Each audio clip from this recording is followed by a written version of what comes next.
Hoje iremos continuar nossa reflexão nas 7 cartas escritas às 7 igrejas do Apocalipse. No último domingo refletimos nas 4 primeiras cartas. Hoje nós iremos refletir nas 3 últimas cartas. Todos os nossos encontros nós iremos começar olhando o gráfico. Então, eu tinha dito para vocês que João escreveu Apocalipse por volta do ano 90, 95 depois de Cristo. No primeiro capítulo que nós já lemos, nós fizemos a nossa introdução, nós percebemos que ele estava na ilha de Patmos, prisioneiro do Império Romano. Apocalipse capítulo 2, nosso último encontro, nós falamos sobre as cartas que Jesus escreveu por meio de João à igreja de Éfeso, Esmirna, Pérgamo e Tiátira. E hoje nós vamos entrar no capítulo 3, nós vamos falar das cartas que foram escritas à igreja de Sardes, Filadélfia e Laodiceia. Então eu havia dito sempre que essa flechinha amarela, ela vai apontar para o nosso encontro atual. Então sempre que nós acrescentarmos algo nesse gráfico, nós vamos ver a flechinha amarela nos orientando, tá? Ele escreveu no ano 90 a 95 depois de Cristo, nós já estamos hoje no ano 2022, estamos lendo esta carta, então vamos dizer aí já há quase 2000 anos, o tempo em que ele escreveu a carta e a crucificação de Jesus, tá, foi de mais ou menos 60 a 62 anos depois da morte de Cristo. Então, a carta foi escrita às igrejas e nós vamos refletir hoje a essas 3 igrejas. Por isso que o nosso tema da mensagem de hoje é as 7 igrejas do Apocalipse, segunda parte. Você deve ter notado que as 7 cartas foram escritas para os anjos de cada igreja. Os estudiosos da palavra de Deus são unânimes em afirmarem que estes anjos são os pastores de cada uma destas igrejas. As cartas foram escritas então aos pastores destas igrejas, pois foi a eles, aos pastores, que Jesus delegou autoridade sobre a igreja.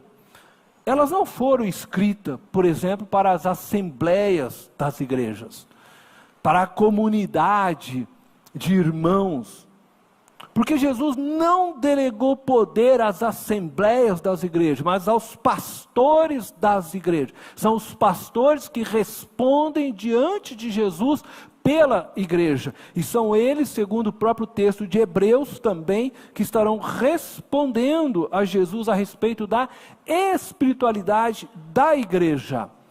Nenhuma igreja cristã, ao longo dos anos, delegou à comunidade poderes maior do que ao dos pastores, porque isso seria se rebelar à forma como Cristo estabeleceu a sua igreja. Pessoas que não respeitam então a autoridade pastoral, mesmo que elas usem de um poder estatutário, mesmo que elas se baseiem em normas regimentais, estão vivendo princípios contrários ao da Bíblia. Nós, amados, não seremos julgados por Deus baseados nas leis e nos estatutos dos homens. Quando cada um de nós chegarmos diante de Jesus no céu, Jesus não vai chegar para você e perguntar para você, ou questionar você, porque não obedeceu os estatutos da sua igreja. Ele vai questionar porque você não ouviu e respeitou a autoridade que ele estabeleceu naquela igreja, o anjo daquela igreja. Nós seremos confrontados e julgados a partir da palavra dele, do que ele ensina, do que ele afirma, e não da palavra de homens e do que os homens instituem. E em toda esta carta ele deixa claro então que conhece as nossas obras, que conhece o que nós fazemos, que conhece quem somos. E nós vamos então ler a 5ª carta de Jesus, dirigida à igreja de Sardes, ao anjo da igreja. A quinta carta dirigida a Sardes. Apocalipse, capítulo 3, do verso 1 ao 6. Ao anjo da igreja em Sardes, escreva: estas são as palavras daquele que tem os 7 Espíritos de Deus e as 7 estrelas. Conheço as suas obras. Você tem fama de estar vivo, mas está morto. Esteja atento, fortaleça o que resta e o que estava para morrer, pois não achei suas obras perfeitas aos olhos do meu Deus. Lembre-se, portanto, do que você recebeu e ouviu. Obedeça e arrependa-se. Mas se você não estiver atento, virei como um ladrão, e você não saberá que hora virei contra você. No entanto, você tem aí em Sardes uns poucos, que não contaminaram as suas vestes. Eles andarão comigo, vestidos de branco, pois são dignos. O vencedor será igualmente vestido de branco. Jamais apagarei o seu nome do livro da vida, mas o reconhecerei diante do meu Pai e dos seus anjos. Aquele que tem ouvidos, ouça o que o Espírito diz às igrejas. Amém?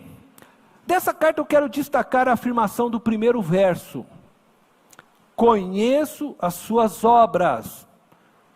Você tem fama de estar vivo, mas está morto. Que palavra difícil a uma igreja, né? Você tem fama de estar vivo, mas está morto. Esta frase ilustra perfeitamente a diferença importante entre reputação e caráter. A reputação é a fama que uma pessoa adquire. Ela reflete o que os outros pensam sobre ela. O caráter é a essência real da pessoa. O que ela realmente é. Jesus conhece nossa reputação. Mas Ele também conhece quem nós verdadeiramente somos. A igreja de Sardes tinha uma boa reputação diante dos homens. Isso porque possivelmente ela era uma igreja atuante na cidade. Ela entregava cestas básicas, contribuía nos trabalhos sociais da cidade, era participativa na política da cidade, apresentava uma espiritualidade externa radiante. Entretanto, Jesus conhecia suas verdadeiras motivações, descrevendo-a como uma igreja morta. Embora aparentava uma espiritualidade radiante aos homens, então aqueles que olhavam para a igreja de Sardes, acreditavam que era uma igreja viva, e assim ela era conhecida, essa era a reputação dela. Entretanto, esta igreja estava morta aos olhos de Deus. Jesus conhecia de fato o que se passava no coração daquela igreja. Ela era uma igreja sem vida. Diferentemente das demais igrejas que nós vimos até agora, essa não é uma igreja perseguida. Você não lê nada sobre perseguição. Possivelmente porque praticava obras na cidade com a intenção de serem bem vistos pelos cidadãos de Sardes, por isso ela tinha uma boa reputação pelo povo, pelas pessoas, mas na busca de obterem uma boa reputação, abriram mão da santidade, não sendo mais íntegros com o Evangelho de Cristo que haviam recebido. Nós podemos ser crentes de boa fama aos olhos da sociedade. Podemos. Nós podemos ser crentes de boa fama aos olhos até mesmo dos nossos irmãos da igreja. Entretanto, Deus sabe quem verdadeiramente somos e como nos encontramos espiritualmente. Ter fama de estar vivo, quando se está morto, é viver na mentira ou no engano. Muitos crentes vivem na mentira, por escolherem uma vida ausente de perseguições e de um compromisso com as verdades de Cristo, as verdades do Evangelho, os princípios e valores de Cristo. Querem muitas vezes usufruir dos benefícios dados neste mundo aos que vivem na mentira, aos que vivem na imundícia, como, por exemplo, a corrupção, como uma opção sexual não natural, ausência de honestidade para com as demais pessoas. E aquele que vive na mentira é aquele que sabe o caminho da verdade, mas opta pelo caminho da mentira.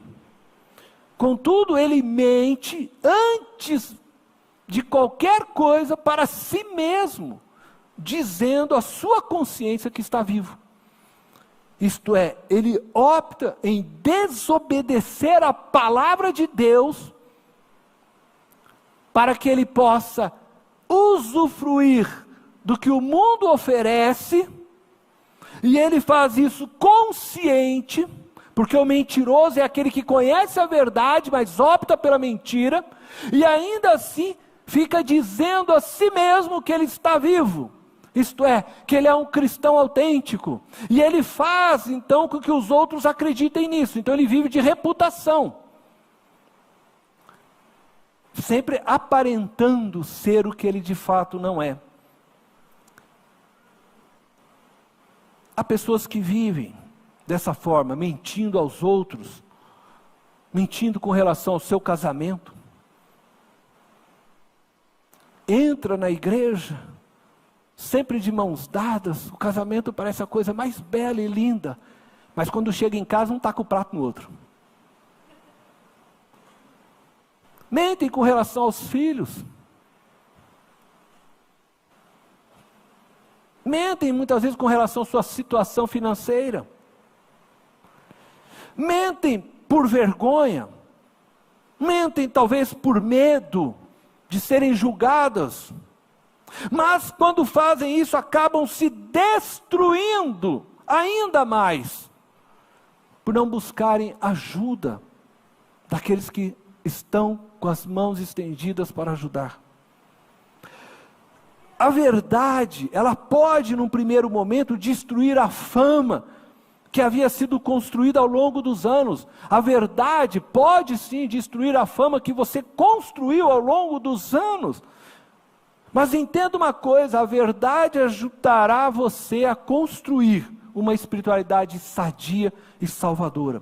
Sem verdade não há espiritualidade sadia. A verdade ajudará você a construir uma espiritualidade sadia e salvadora.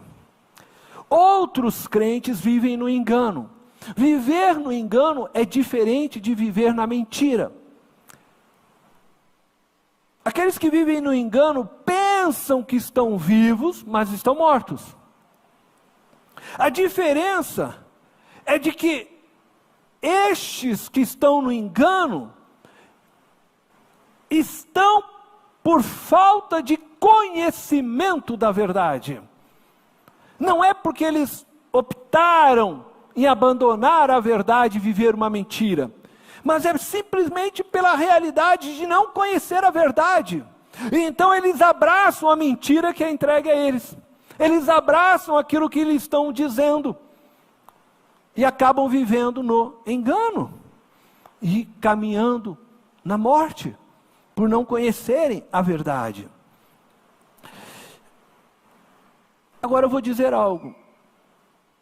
Estes que vivem no engano, que se deixam ser conduzidos por cegos, por homens que não sabem sequer para onde estão indo, por homens que deturpam a palavra de Deus, estes que estão vivendo no engano, vivem assim, porque aceitam o engano, aceitam ser enganados, aceitam que os outros mintam para eles.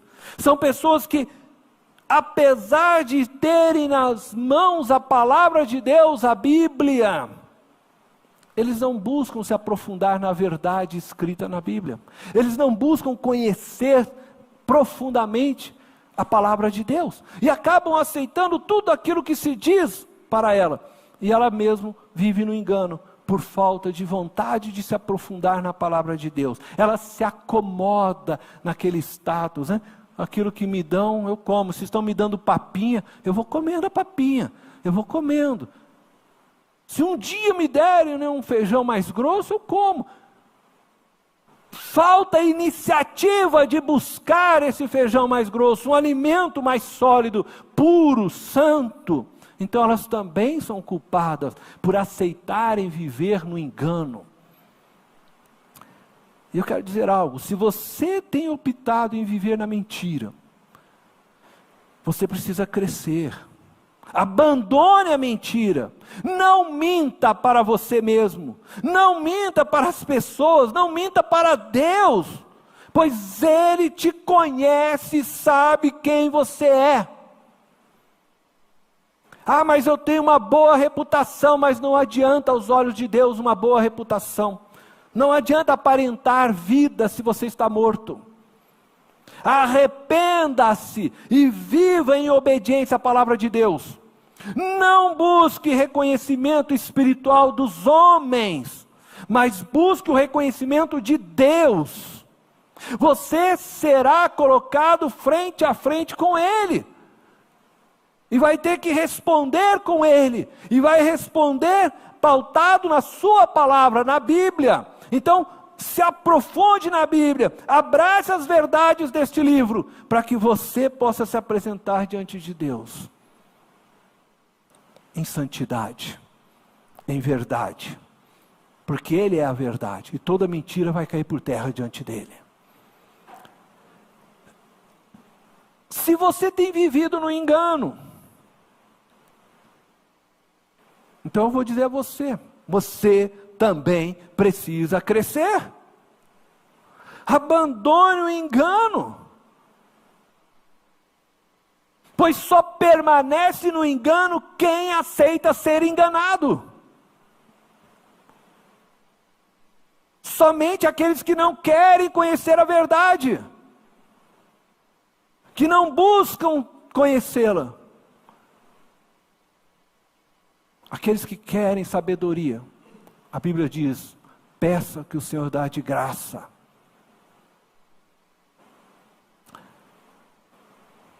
Arrependa-se. Se você está no engano, arrependa-se e comece a meditar seriamente na palavra de Deus, para que ninguém mais te engane. Você vai também responder diante de Deus. Você é responsável pelas escolhas que você faz.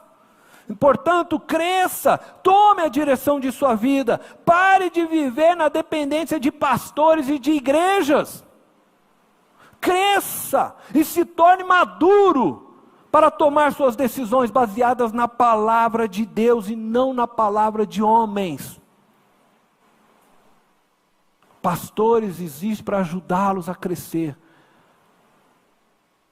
para ajudar vocês a se tornar independentes espiritualmente. O bom pastor é aquele que vai chegar um dia que você vai falar assim: pastor, não preciso mais do Senhor. Hoje eu consigo caminhar com Deus seguro e firme, eu conheço bem a palavra. Pastor que fica manipulando você a depender dele, fuja, isso é lobo, é lobo. Pastores fiéis a Deus, eles querem que o povo cresça, amadureça, se torne independentes na sua jornada com Deus. Cresça, ide pelo mundo, pregar este evangelho, vai dando frutos, é o que os pastores querem. cresça, assuma a responsabilidade da sua fé. Não se deixe ser manipulado por homens. Não deixe pessoas manipularem sua vida. Sexta carta, dirigida à igreja de Filadélfia. Apocalipse, capítulo 3, versos 7 ao 13. Diz: ao anjo da igreja em Filadélfia escreva: estas são as palavras daquele que é santo e verdadeiro, que tem a chave de Davi. O que ele abre ninguém pode fechar, e o que ele fecha ninguém pode abrir. Conheço as suas obras. Eis que coloquei diante de você uma porta aberta que ninguém pode fechar. Sei que você tem pouca força, mas guardou a minha palavra e não negou o meu nome. Vejam o que farei com aqueles que são sinagoga de Satanás, e que se dizem judeus e não são, mas são mentirosos. Farei que se prostrem aos seus pés e reconheçam que eu amei você, visto que você guardou a minha palavra de exortação à perseverança. Eu também o guardarei da hora da provação que está para vir sobre todo o mundo, para pôr à prova os que habitam na terra. Venho em breve. Retenha o que você tem, para que ninguém tome a sua coroa. Farei do vencedor uma coluna do santuário do meu Deus, e dali ele jamais sairá. Escreverei nele o nome do meu Deus e o nome da cidade do meu Deus, a nova Jerusalém, que desce do céu da parte de Deus. E também escreverei nele o meu novo nome. Aquele que tem ouvidos, ouça o que o Espírito diz às igrejas. Amém? Entre as 7 cartas escritas às igrejas do Apocalipse, encontramos 2 que não contêm nenhuma crítica à igreja. Interessante. 7 cartas, 2 não recebem crítica. Uma nós lemos no domingo passado, que é a carta à igreja de Esmirna, uma congregação pobre, que enfrentava uma forte perseguição dos judeus e do Império Romano. E a outra é esta carta, que acabamos de ler, escrita à igreja de Filadélfia, uma congregação fraca e limitada. Isto é, uma congregação de poucos irmãos e de poucos recursos financeiros, mas que dependia inteiramente de Deus. Uma congregação que não confiava em si mesma, que não se apoiava em seus recursos naturais e humanos, como fazia, por exemplo, a igreja de Laodiceia, que veremos daqui a pouco. A igreja de Filadélfia era fortemente perseguida pelos judeus, porque ela os incomodava, assim como a igreja de Esmirna, com sua fidelidade ao Senhor. Ambas as igrejas, que não foram criticadas, ambas as igrejas possuem uma característica de ser pequena, fraca, pobre, mas ambas as igrejas eram verdadeiras luz no meio de um mundo perdido. Na fraqueza da igreja é que Cristo se faz forte. Os homens tendem a medir a força e a qualidade de uma igreja pelo seu tamanho, pelo seu poder político, por suas riquezas naturais. Jesus vê as igrejas de forma diferente. Independente do sucesso que uma igreja pode alcançar, em termos que o mundo a vê e a mede, e nós ficamos impressionados com algumas igrejas. Eu tive a oportunidade de ir a Chicago, vi uma igreja de 25 mil membros, uma igreja que era um verdadeiro shopping, com praça de alimentação dentro. Independente de como nós olhamos no mundo o sucesso da igreja, Jesus tem um olhar diferente. Jesus olha para o caráter e o coração de cada discípulo e de cada igreja. Ele está olhando para o seu coração nesse momento. Ele sabe muito bem quem pertence a Ele e quem vive verdadeiramente na dependência dEle. A cada passo em oração constante com Ele, ouvindo a voz dEle, seguindo suas orientações. A igreja de Filadélfia era pequena, O texto fala que era uma igreja fraca, ela tinha pouca força, né? Mas as suas obras eram conhecidas pelo Senhor. E Deus havia colocado diante daquela igreja uma porta aberta. A cidade de Filadélfia, ela ficava às margens de uma importante rota comercial que ligava o Ocidente e o Oriente. E isso fazia com que as pessoas de todas as partes do Império Romano passassem por ela. Por isso ela era uma porta aberta, criando assim uma oportunidade sem igual para que esta igreja evangelizasse vidas. E isso, pelo que nós podemos ver, era de fato o que esta igreja fazia, apesar da sua pouca força. Jesus diz: não negaram o meu nome. A igreja de Filadélfia, então, ela não desperdiçou essa maravilhosa oportunidade que ela tinha, essa porta aberta. Isso foi uma igreja missionária, uma igreja que pregou o evangelho de Cristo com firmeza e fidelidade, e dessa forma ela incomodava, né, os judeus que lá estavam estabelecidos, incomodava o Império Romano, mesmo sendo pequena e fraca. E mesmo diante de todo o escárnio e a oposição que eles enfrentavam para a realização da obra do Senhor, o texto diz que não negaram o nome de Cristo e guardaram a sua palavra. E a igreja então de Filadélfia, pequena e insignificante aos olhos dos homens, aos olhos de Deus ela era grande, poderosa. Que coisa maravilhosa. Jesus não olha para as suas igrejas como nós olhamos. Jesus não olha para você como os homens olham. E por ela ter se mantido fiel, embora não tendo força, Jesus diz que também os guardaria diante as provações que estavam por vir sobre o mundo. Possivelmente, falando a esta igreja especificamente, ele se referia à perseguição, né, que eles estavam vivenciando do Império Romano aos cristãos daqueles dias. Mas também serve para nós esta palavra. Se mantermos fiéis ao Senhor, Ele nos livrará das perseguições, das provas que esse mundo impõe sobre nós.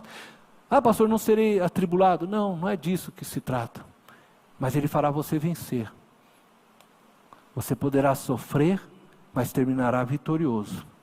E se nós desejamos crescer, nós precisamos compreender que o crescimento espiritual se concretiza somente na vida daqueles que se mantêm fiel a Deus, mesmo em meio à fraqueza e às adversidades da vida. Deus não busca homens e mulheres que desejam riquezas e glórias, e usando de uma desculpa de que querem ter, possuir, para assim glorificarem o nome de Deus. Isso é muito comum você ouvir. Não, Deus precisa me abençoar para que eu prospere, e aí as pessoas vão ver o quanto Deus é poderoso, né? Isso é desculpa. Essa é uma forma de mentir para si mesmo, com o fim de continuar buscando riquezas e glórias pessoais. Deus não precisa desse tipo de glória, e nem deseja esse tipo de glória. Deus se alegra naqueles que sofrem por amor a Ele. Bem-aventurado quando forem perseguidos, caluniados por causa do meu nome. Deus busca as pessoas fiéis a Ele, mesmo diante a opressão que esse mundo possa oferecer. Deus busca pessoas que o adorem, não pelo que Ele pode dar e oferecer em termos de riqueza, mas que o adorem por aquilo que Ele é, e pelo amor que Ele demonstrou na cruz por meio do Seu Filho Jesus Cristo. Eu vou dizer para você uma coisa. a riqueza é um perigo para nós. A riqueza é um perigo para nós. Se você ler a Bíblia, busque um texto nela, onde a riqueza é apresentada para você como algo benéfico. Sempre há uma palavra de exortação para os ricos. Cuidado. Pastor, não podemos ter dinheiro? Não podemos ter... Não. Não é que isso. Você pode sim, mas você precisa ter cuidado. Muito cuidado. Porque a riqueza tem um poder atrativo de nos dominar. Por isso é chamado Mamon. Por isso foi dado à riqueza o nome de uma entidade espiritual. Embora a riqueza não tenha, na verdade, vida. Você não pega, uma nota lá de R$200, de R$100 e ela não tem vida. Mas existe por trás disso um poder que tende a dominar o ser humano. E é por isso que a Bíblia nos orienta. Cuidado com isto. Cuidado. Se você é rico, seja rico generosamente abençoando vidas, para que o dinheiro não te consuma, não te destrua. 7ª carta escrita à igreja de Laodiceia. Então convido vocês agora a ler comigo Apocalipse 3, do verso 14 ao 22. Ao anjo da igreja em Laodiceia escreva: estas são as palavras do Amém, a testemunha fiel e verdadeira, o soberano da criação de Deus. Conheço as suas obras. Sei que você não é frio nem quente. Melhor seria que fosse frio ou quente. Assim, porque você é morno, nem frio nem quente, estou a ponto de vomitá-lo da minha boca. Você diz: estou rico, adquiri riquezas e não preciso de nada.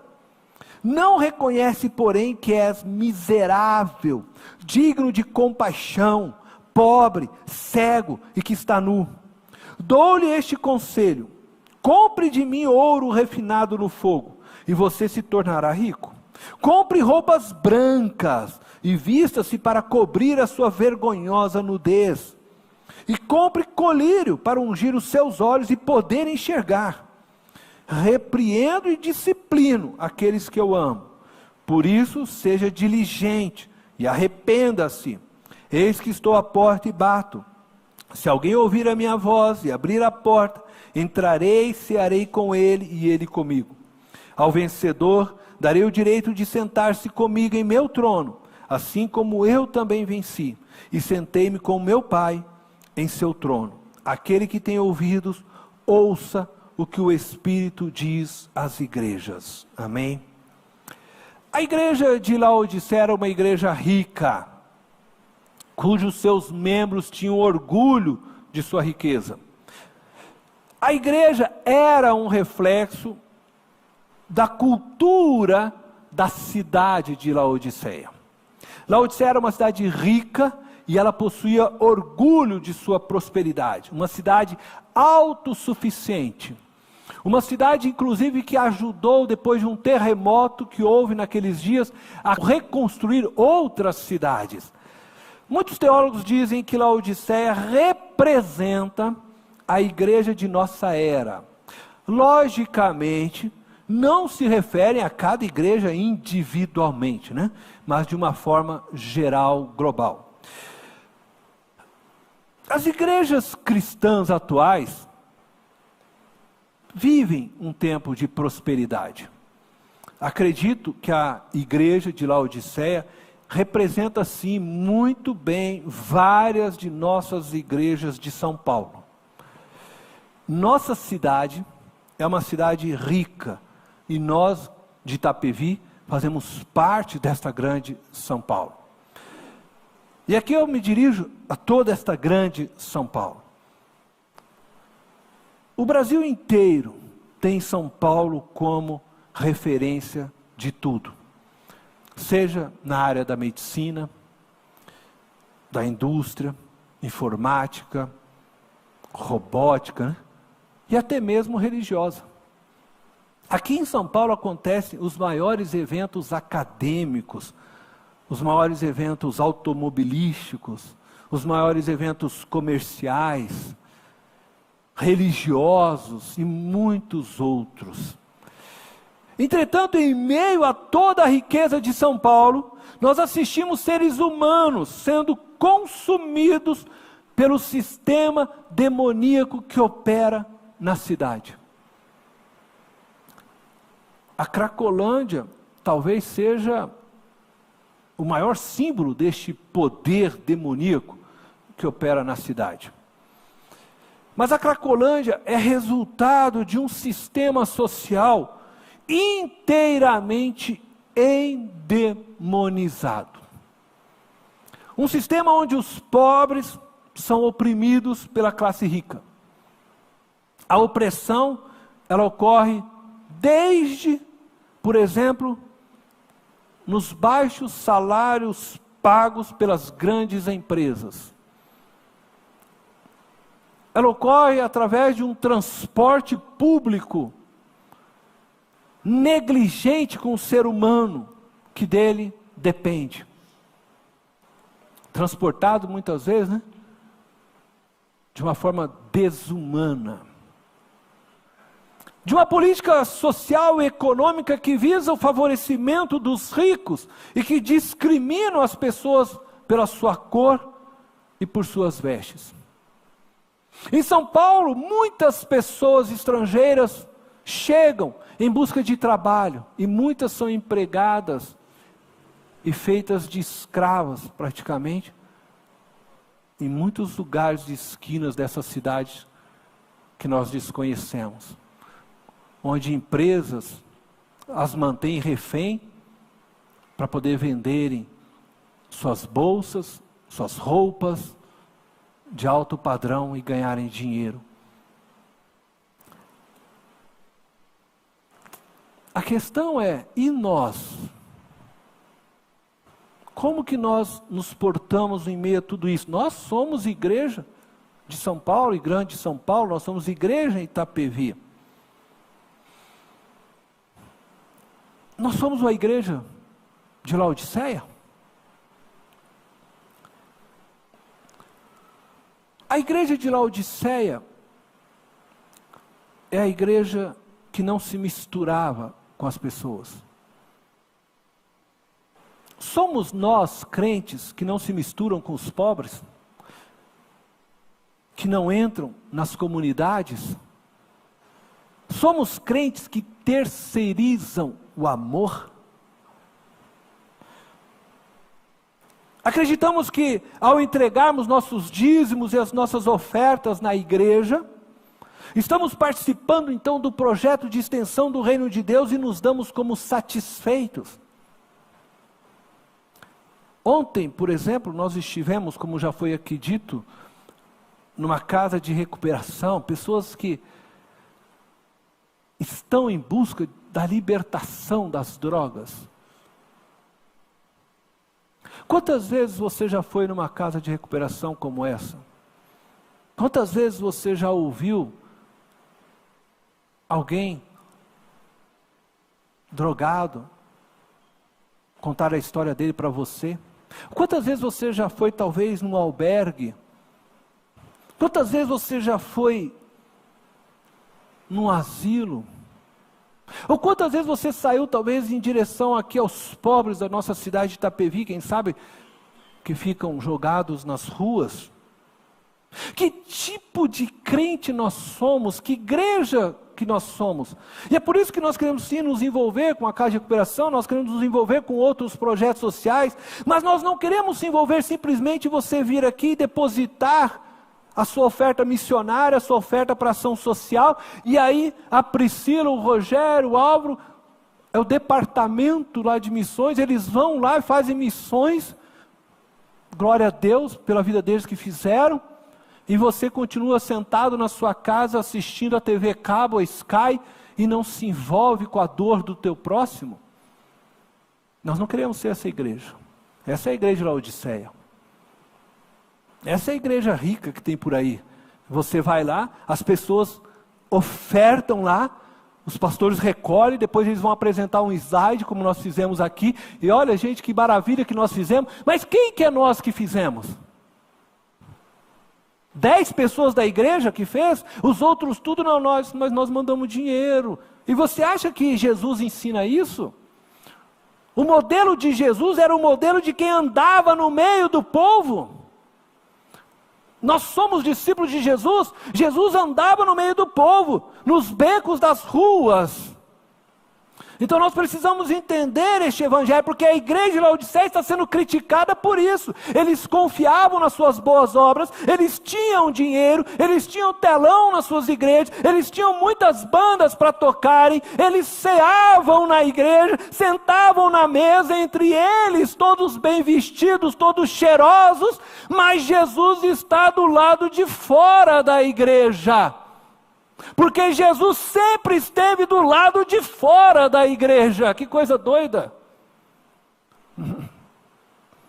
Ele sempre esteve nas ruas, no meio da multidão. Então nós temos que ser igreja que se envolva, que sente o cheiro mesmo do odor daquele que está sem tomar banho, que te incomode, que você fala, eu vou te dar um banho hoje. Que você vê aqueles cabelos que estão grudados, e você fala, eu vou cortar seu cabelo. Nós temos que ser igreja que se envolva. Você não pode terceirizar o amor. Não adianta simplesmente colocar ofertas aqui e não se envolver com os projetos.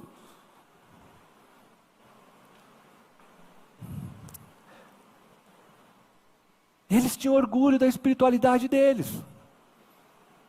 Mas era tudo tão lindo, Senhor. E a gente cantava lá para o Senhor, nós adorávamos o Senhor, nós estamos fazendo pelo Senhor. Nossa igreja é imensa, olha que coisa linda. Nós somos uma igreja de 25 mil membros, olha, nós fazemos isso, Quem de fato faz? Ah, não, mas nós temos um departamento que... tem um departamento que faz. O departamento de missões faz, o departamento de ação social faz. Mas eu dei a minha contribuição, eu entreguei uma cesta básica, e você acha que é isso que Deus quer? Isso é amar? Você deve sim ofertar, você deve sim dar uma cesta básica, você deve sim orar, mas você precisa se envolver, você precisa abraçar as pessoas, você precisa se misturar com eles. Porque estas pessoas estarão sentadas na mesa do Senhor lá no céu. E se você não cuidar, você não vai estar.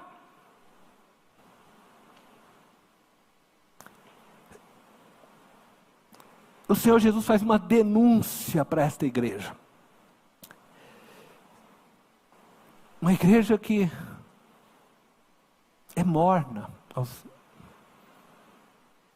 Vocês não são quente nem frio, vocês falam que me adoram, vocês servem, vocês fazem, vocês acham que estão fazendo um monte, são ricos, mas vocês são mornos. Por que são mornos?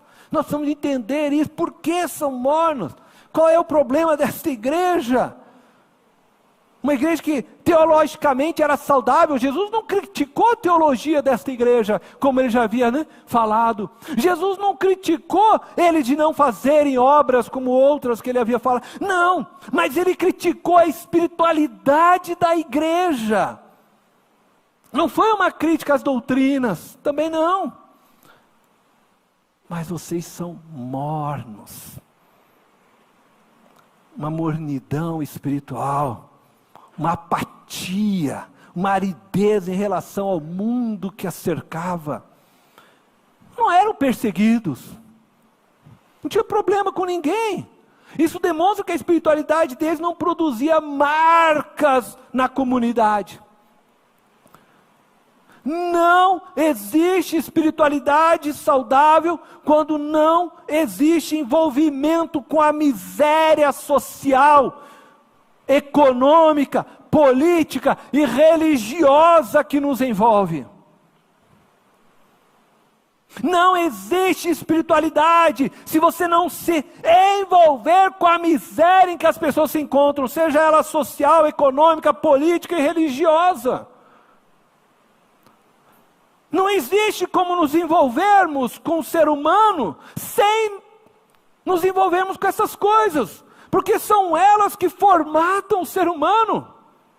São essas coisas que formatam quem eu sou, quem você é, quem é a nossa sociedade. Não existe igreja saudável quando essa terceiriza para os seus ministérios o trabalho de evangelização, de missões, de assistência social. Não é errado ter um ministério que coordene, que faça, que dirija, é necessário. Mas este ministério desafia a igreja a participar. E nós precisamos, como igreja, participar. Ajudar sim com o que você puder. Isso faz parte para que as coisas aconteçam, mas você precisa se envolver também. Você precisa ir também. Você precisa estar junto, porque isso faz parte de ser cristão. Contribuir financeiramente, eu vou dizer para você, é necessário, para que a igreja junto, como corpo, com todos os seus membros, se envolva na cristianização e dignificação do ser humano. Entretanto, você precisa se envolver. Não basta enviar dinheiro. Você não está pagando para mim, não, fazer para você. Você não está pagando para um ministério fazer para você. Essa tarefa é sua como cristão. Você precisa abraçar o pobre. Precisa sorrir para um dependente químico. Acolher um homossexual. Cuidar das viúvas, dos órfãos. Você precisa se envolver com outros seres humanos fora do seu contexto social, político, econômico e religioso. Precisa aprender a ser humano com o outro. A sua igreja pode fazer um grande trabalho social, ajudar muitas pessoas, distribuir muita cesta básica. E pode fazer tudo isso tendo a sua participação na contribuição financeira. Entretanto, aos olhos de Deus, você nunca passará de uma pessoa cega, pobre e nu. Se você não se misturar com as pessoas que você ajuda, se você não se envolver com a dor delas e chorar com elas, não existe cristianismo à distância.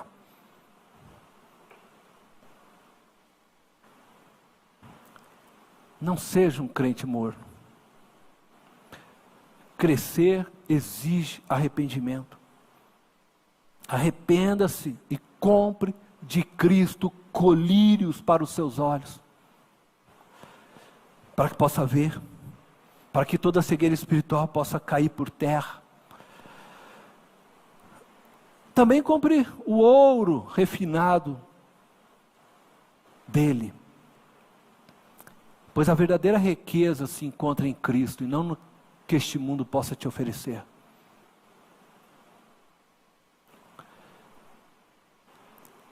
Quando você comprar ouro de Jesus, você vai descobrir que a maior riqueza é amar. E não se ama à distância. Só se ama quando se participa junto, quando está junto. E se vista com as vestes brancas que só Jesus pode te dar, para cobrir a sua vergonha. Às vezes estamos achando que estamos arrebentando, né? Com nossas roupas Pierre Cardin. Nós precisamos nos vestir das vestes de Jesus. Vestes simples, mas santa, pura. Eu quero concluir então essa mensagem. Eu quero ler para vocês as promessas dadas ao vencedor. E ao ler essas promessas, meu desejo é que você esteja dentro deste grupo, né, de vencedores. Então eu vou começar relendo os textos, Apocalipse 3, 5 e 6. O vencedor será igualmente vestido de branco. Jamais apagarei o seu nome do livro da vida, mas o reconhecerei diante do meu Pai e dos seus anjos. Aquele que tem ouvidos, ouça o que o Espírito diz à igreja. Vencedor é aquele que não vive na mentira. Vencedor é aquele que não vive no engano. Se você está vivendo na mentira ou no engano, se arrependa. Se arrependa. Não se preocupe com a sua reputação. Não se preocupe com o que os homens pensam de você ou acham de você. Se preocupe com o que Deus pensa de você.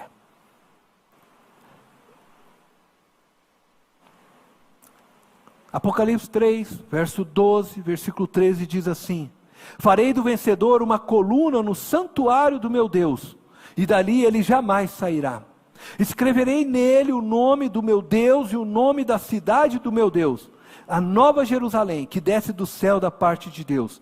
E também escreverei nele o meu novo nome. Aquele que tem ouvidos, ouça o que o Espírito diz à igreja. Vencedor é aquele que é fiel, como a igreja de Filadélfia. Mesmo na pobreza, mesmo não tendo forças, mas fiel até o fim. Que você seja um vencedor, uma mulher fiel, um homem fiel a Deus, independente das suas circunstâncias de vida neste mundo.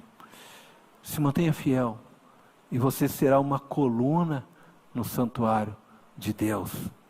Apocalipse 3, 21, 22 diz: ao vencedor darei o direito de sentar-se comigo em meu trono, assim como eu também venci e sentei-me com meu Pai em seu trono. Aquele que tem ouvidos, ouça o que o Espírito diz à igreja.